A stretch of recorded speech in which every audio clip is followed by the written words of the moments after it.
Tinanong pa nga si Risa Itimeros ni Winnie kung kabit mo siya. O ano, Leamas? Right? Tulo po tayo sa isyong ito kung gaano po tayo ginagawang tanga ng mga taong gobyernong ito. Ikot-ikutan po tayo at ngayon mga kapatid, nakakadagdag pa ang kanilang mga reaksyon sa isyong ito. Ba't ba na? Maawa ka naman sa Pilipinas kung ikaw magsenador. Sige na, doon ka sa lineup ni Risa Itimeros, pareho kayo mga komunista dyan. Kasalanan ko ba kung pinanganak ko na hindi ako mahirap? Kaya hindi ako nagkomunista? Oh. Problema sa inyo, gusto nyo komunista, sosyalista? Ay, pwede ba hindi ako bagay dyan? Sosyalista ako? Commissioner, ayan, ba't ba napunta tayo kay Llamas? Pinag-uusapan natin yung China. Alright, what's up mga kayon? Welcome back pa rin syempre dito lang sa Joe Malone TV para sa issue ng bayan nating pag-usapan. Kami natatakot sa katotohanan. Isa pa yung nagpalang gabi, Wednesday, December 10, araw ng Miyerkules sa Pilipinas. Joe Malone TV, issue ng bayan, ating pag-usapan. Tunay na balita, Grabe ka, Risa, ha? nakampihan, sumasalamin sa katotohanan. Parang pusang naglalandi lang, ha? Totoo ang laban, hindi puro drama, di rin chismisan. Grabe yun, ano?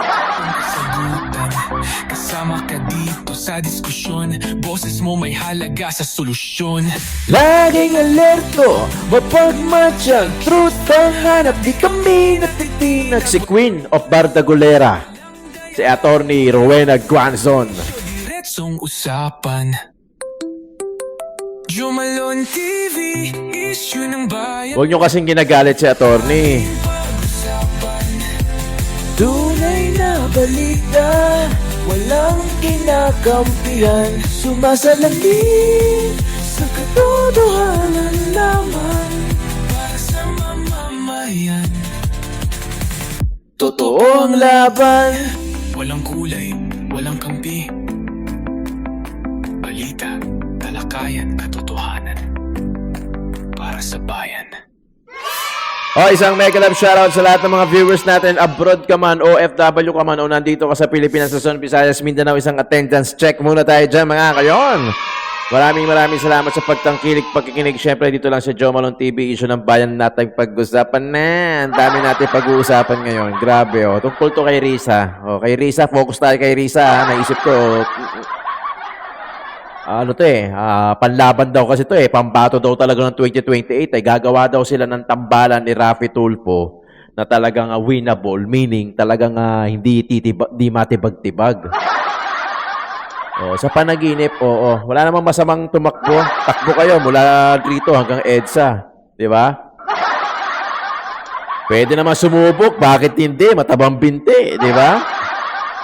Focus tayo kay ano. Maraming salamat. Kung hindi ka pa nakasubscribe, paki-subscribe na lang yung channel natin, Joe Malone TV. Paki-click na rin yung bell icon at paki-set sa lahat ng all. Diba? Nang sa ganun, lagi kayo updated sa mga videos na ina-upload natin araw-araw. Maraming salamat. Mega love shoutout po sa inyong lahat. Thank you! Hindi pa tayo tapos. Ha? Hindi pa tayo tapos. At paki-subscribe na rin mga kayon. Palambing naman. Paki-subscribe na rin. Ito nga, When Tito Talks, we're talking about anything under the sun dyan, When Tito Talks. Tapos kung mahilig ka sa pagkain, yung mga mura na, marami pa, yung mga sizzling, yung mga pares, tito ng ina mo, Tito Jom. Pagka medyo naalibad-barang ka na at feeling mo wala nang nangyayari, dahil magpapasko na, wala pa rin nakukulong, baka it's time na medyo lumihis ka ng onte, manood ka sa Tito Jom, sa tito ng ina mo, o kaya sa When Tito Talks, di ba? Tapos yung solid Duterte updates natin, yan yung mga nasa field. Meron tayong admin sa mga yan, kaya meron nag-a-upload dyan. Okay? Grabe na to. Woo! Grabe mga pasabog ni Attorney. Sinimulan nyo kasi si Attorney Rowena Guanzon Ayan tuloy, nagdadadakdak. Naging bardagulero tuloy nang wala sa oras. Kung ang yung lingkod, bardagulero, paima minsan-minsan, etong si Attorney Guanzon, talagang bardagulero talaga, di ba? Panoorin natin muna itong video kay Ted Pailon. Ay isa sa mga pumirma ng Patay, di ba? Yan ang sinasabi ko. Mga kayan, mag-i-insert ako ng ng adlib kasi pagka dito kay Ted Filon, binablock yung video Kaya baka mamaya mawala pagka masyado matagal. Risa Hontiveros, pumirma rin sa 2024 BICAM. Ginagawa nila tayong tanga sila. Hindi, totoo. Diba? Matuto po tayo sa isyong ito kung gaano po tayo ginagawang tanga ng mga taong gobyernong ito. Ikot-ikutan po tayo at ngayon mga kapatid, nakakadagdag pa ang kanilang mga reaksyon sa isyong ito. Nakakadagdag insulto. Hindi nagpa-imbestiga sila sa PhilHealth, tama? Abay silang lahat ay galit. Silang Diba? lahat ay bagay. Nanggagalaiti. Ha? Nanggagalaiti sila. Yun yung dahilan. Diba? Yun ang dahilan. Alam mo naman na ito si, may issue to sa PhilHealth itong si Risa diba? O tapos ngayon naman, yung pera naman sa PhilHealth hanggang ngayon hindi pa na ibabalik. Tapos sasabihin ni Bongbong, ibabalik daw yung lahat ng pera sa taong bayan. Puta naman talagang buhay ito. Grabe naman, Talagang ginagawa talaga. Ako nga, di ba? Buti pa nga, ito si Ted Filon, ginagawa nila tangang Pilipino. Sa akin niya, ginagago nila tayo. Wala na akong nakitang ganito karuming gobyerno maliban dito sa gobyerno natin ngayon under Marcos administration.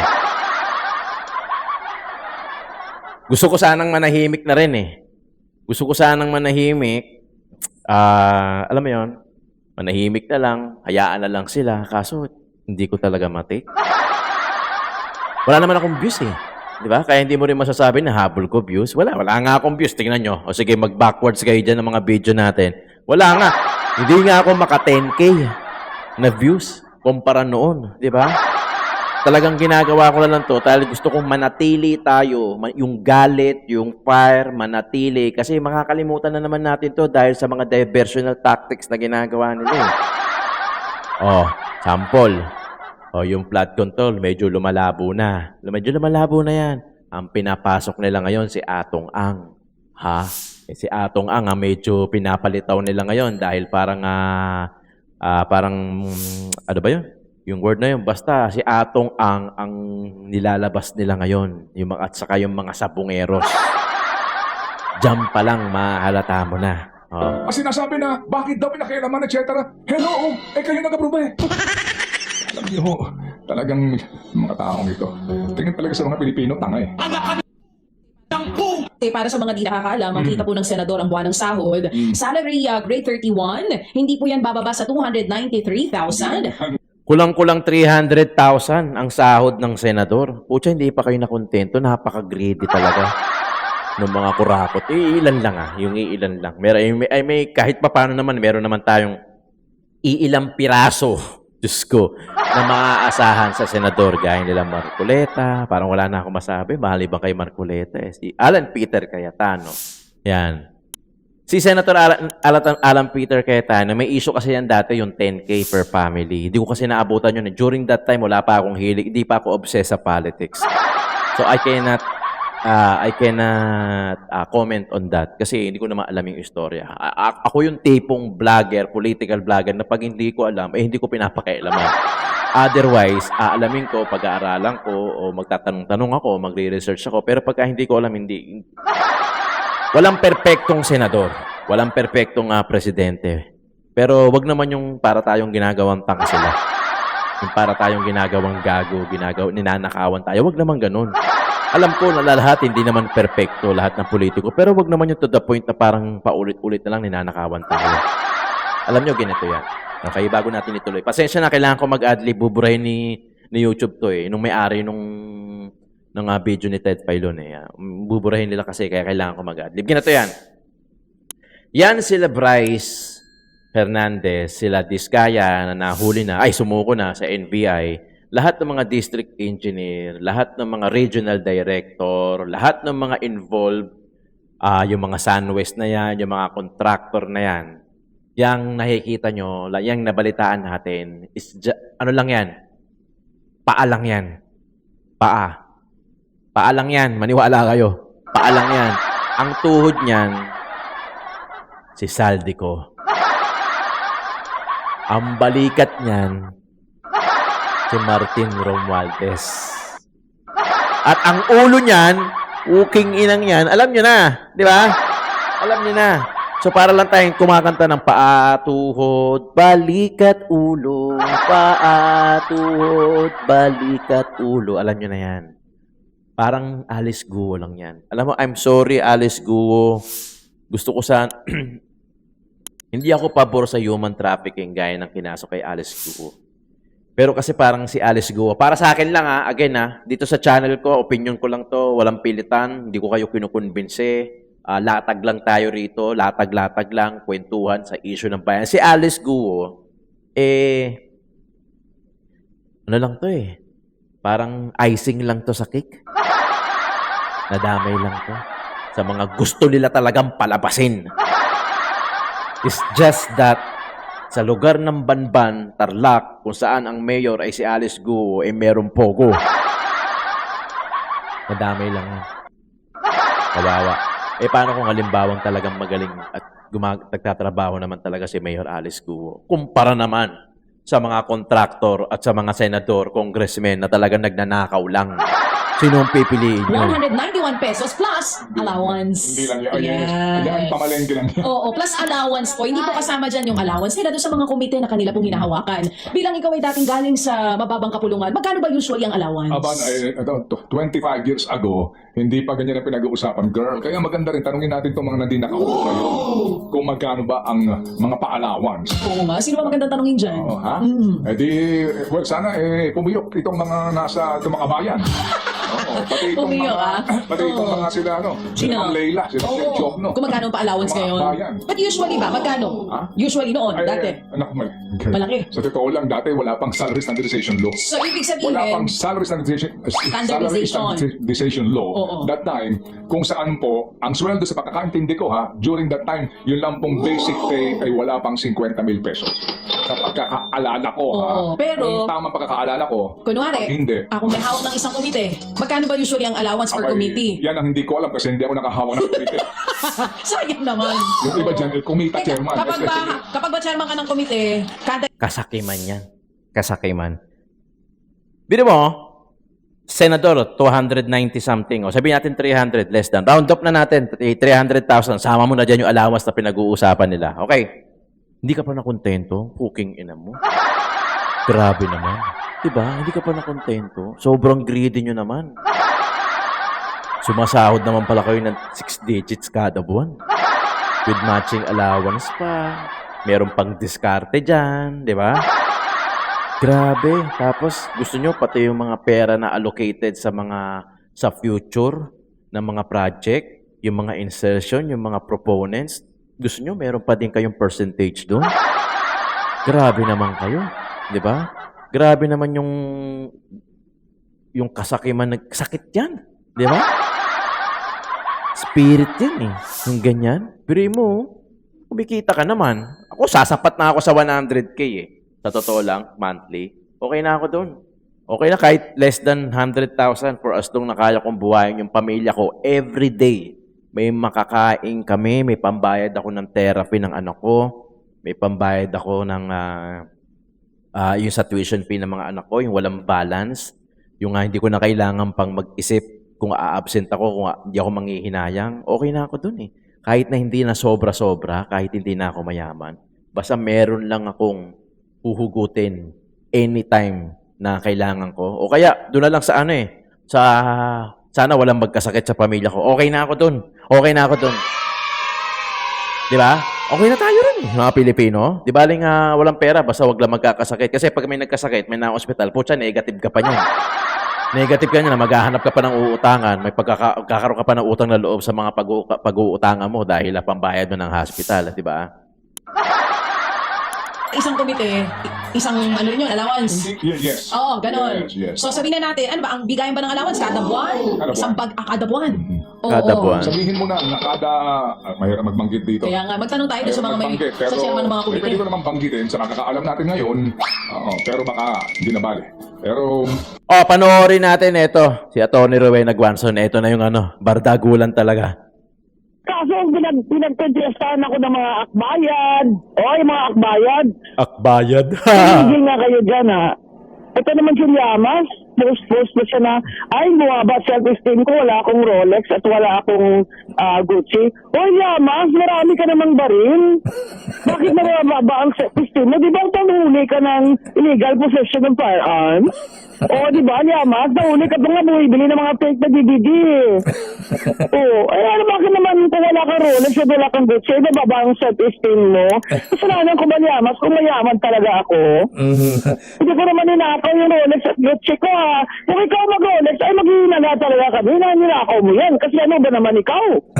Sumikat ka lang ng presidential assistant ka, may Pinoy at katabi ka ni Risa Ontiveros lagi. Di ba?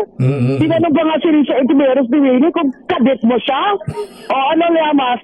Right? Alam mo niyo ako, Yes, ma'am.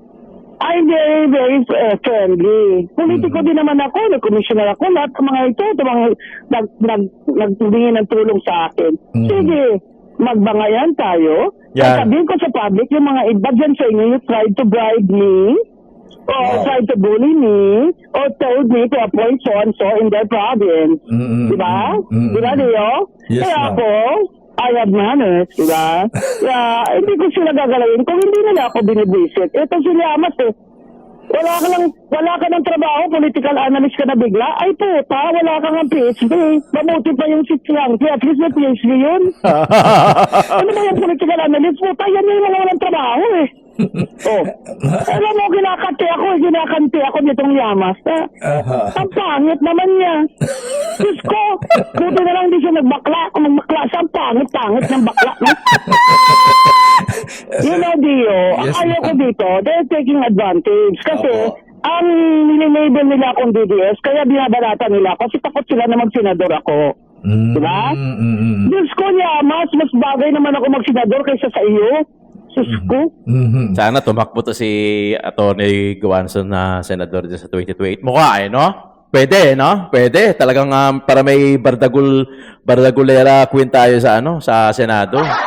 Talagang sana doon niya talaga labanan talaga tong mga hindot na mga senador na to na walang ginawa kung hindi magpakasasa at magpakayaman lang. Grabe. Ba't ba na? Maawa ka naman sa Pilipinas kung ikaw mag-senador. Sige, doon ka sa lineup ni Risa Ontiveros, pareho kayo mga komunista dyan.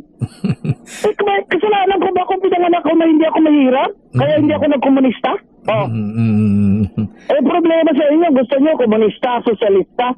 Ay, di ba hindi ako bagay dyan? Sosyalista ako? Commissioner, ayan, ba't ba napunta tayo kay Llamas? Pinag-uusapan natin yung Chinese... Kasi nabasa ko lang ngayon ng Facebook post na bumaba tuloy sa testing ko, wala akong Rolex at Gucci. Talagang wala na, hindi mo kaya, gago ka. Baka? Biro lang Llamas ha. Huwag mo ko iso ng libel kasi ano lang yan. Executions lang yan. Speech lang yan. Executions lang yan. If you can dish it out, you should be able to take it. Diba? Kung sa English pa ni Miriam Santiago, if you can dish it out, you should be able to take it. Inunahan mo ako eh. Kung mag-Rolex ka Llamas, talaga maghihina na ninakaw mo yan kasi hindi ka naman mayaman eh. Kasalanan ko ba? Na hindi ako pobre? Na I was born hindi pobre? Kasalanan ko ba yan? Hindi naman ako nagnakaw. Kayo lahat, magnanakaw ang mga magnanakaw dyan sa Congress sa milyon-milyon na mga watch nang dapat mahiya, Dio. Diba? May tayo dun sa mga corrupt na mga congressmen. Anyway, Grabe, di ba? Yun yung sinasabi natin na talagang talamak. Ito na ata yung hindi ito na ata, hindi ata. Ito na ang pinakamarumi at pinaka-dirty na garapalan, na kurakutan, na nakawan ng pera na sa buong experience ko, sa buong existence ko sa politics na yan. Kahit na late na ako nagkaroon ng interest sa politics, syempre, hindi naman ako late. Ngayon lang ako nagkahilig. Pero noon pa naman, aware ako na kung sino yung talagang mga kurako, kung sino yung mga under ng presidente na naging kurakot, na walang kwenta, walang nangyari sa Pilipinas. Aware naman tayo dyan. Pero hindi pa ako ganun ka-obsessed sa politics compared today. Grabe naman ngayon eh. Diba? Talagang ngayon, Diyos ko, kahit ata sino ituro mo sa kanila tatama ka Siguro mga 80%. Pikit mo yung mata mo. Tapos nandiyan lahat ng congressmen, nandiyan lahat ng senador. Pikit mo yung mata mo, magturo ka. Baka tumama ka pa di ba? Dahil ilang piraso lang yung talagang, yung less evil dyan. Hindi ko na nga hinahangad. I'm sure kayo din, hindi nyo na hinahangad yung perfectong senador, perfectong congressman na tipo talagang hindi mangungurakot, na hindi, I don't think meron pang ganun Sa totoo lang, I may be right, I may be wrong, ha? Syempre, hindi ko rin masasabi na talagang may... Pero syempre, kung real talk lang din ang usapan, ay alam naman natin to. So magpipili ka na ng less evil. Kung sino talaga yung kahit papano may malasakit sa tao. Pero kung kurakutan lang pag-uusapan, gaya na sabi ni Tatay Digong, hindi naman mawawala yung korupsyon sa Pilipinas. Pero pwedeng malesen, pwedeng mabawasan, para talagang kahit papano mapunta at maramdaman naman ng Pilipino na umaasenso ang Pilipinas. Huling-huli na tayo. Bakit naman yung Singapore napakaganda? Alam mo, 5 days pumunta ako ng Singapore. May shoot ako, prenup, tapos family vacation. 5 days lang 5 days. Ang dala ko, ano ba dala ko?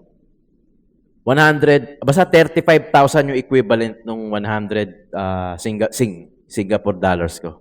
35,000 ata. Noon, during that time, 35 pa Yun lang ang dala kong pera. Pero nakabook na ako ng ticket noon. Sasabihin ko sa'yo, 5 araw ako nando doon. Siguro mga pangatlong araw, masasabi mo sa sarili mo na ayaw mo nang bumalik sa Pilipinas. Oo.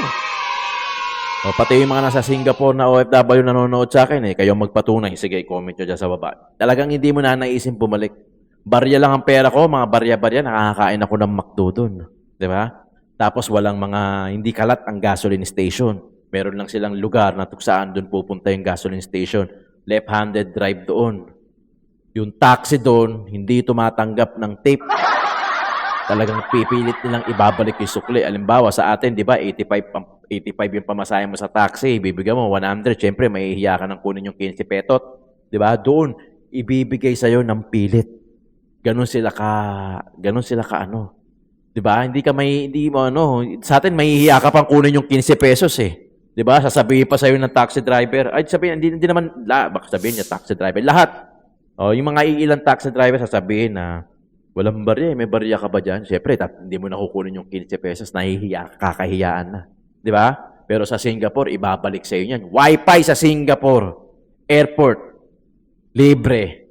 Mabilis. Hindi gaya dito, magre-register ka pa. Tapos 1 hour lang. 1 hour lang yung free. O kaya 30 minutes. O kailangan mo nang mag-register ng ibang number kung dual SIM ka para makakuha ka ng additional 1 hour. Di ba? O ito yung explanation ni Llamas. No? Ewan ko kung sasagutin mo. Pwede mo hindi sagutin at tapusin na natin itong Pogi naman pala Pogi naman pala. You're now in the crosshairs of the DDS. Yes. Napapansin ka na. Yes. May paggigiba na sa'yo. I guess you take that as a compliment. Yeah, happy ako. Dahil I must be doing something right. Yun, okay.